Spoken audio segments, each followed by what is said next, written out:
আজকের রেসিপি নাগামরিচের টক ঝাল মিষ্টি আচার।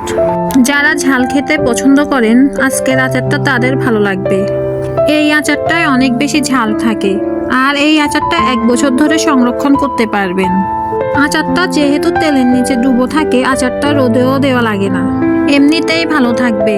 আশা করছি প্রতিদিনের মতো আজকের রেসিপিও ভালো লাগবে। রেসিপি ভালো লাগলে লাইক, কমেন্ট এবং শেয়ার করবেন। আচার তৈরি করার জন্য আমি প্যানে 1 কাপ সরিষার তেল দিয়ে দিচ্ছি।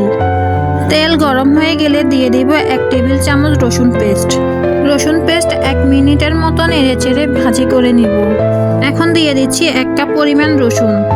আমি এখানে বড় রসুন দিয়েছি, আপনারা চাইলে ছোট রসুনও দিতে পারেন। এখন দিয়ে দিব বোম্বাই মরিচ বা নাগা মরিচ। এখানে আমি 6টা মরিচ কেটে নিয়েছি। মরিচ দিয়ে 1 থেকে 1.5 মিনিট সটে করে নিব। এখন দিয়ে দিব কুচি করা কাঁচা আম। সব সময় যেহেতু কাঁচা আম পাওয়া যায় না, আপনারা এখানে চাইলে তেঁতুলও ব্যবহার করতে পারেন। আবারও 1 মিনিট সটে করে নিব। এখন আমি দিয়ে দিব 1.5 টেবিল চামচ সরিষা পাউডার। এখানে আমি সরিষাকে শুকিয়ে ব্লেন্ডার দিয়ে গুঁড়ো করে নিয়েছি। আর সরিষা গুঁড়ো করে ইউজ করলে আচার অনেক দিন ভালো থাকে। আবারও 1 মিনিটের মতো সটে করে নিব। এখন দিয়ে দিব 1/4 কাপ লেবুর রস। তারপর দিয়ে দিব 1/4 কাপ ভিনেগার। এখন দিয়ে দিব 2-4 চামচ লবণ। এরপর দিয়ে দিব 1 টেবিল চামচ চিনি, যা আচারের টেস্ট ব্যালেন্স করবে এবং হালকা মিষ্টি করবে। এখন দিয়ে দিব 1/2 চা চামচ হলুদ গুঁড়ো।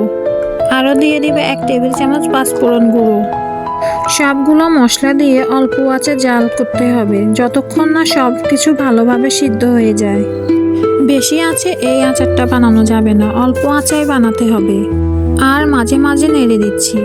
আচারটা হয়ে গেলে সুন্দর একটা গ্রান বাইর হবে।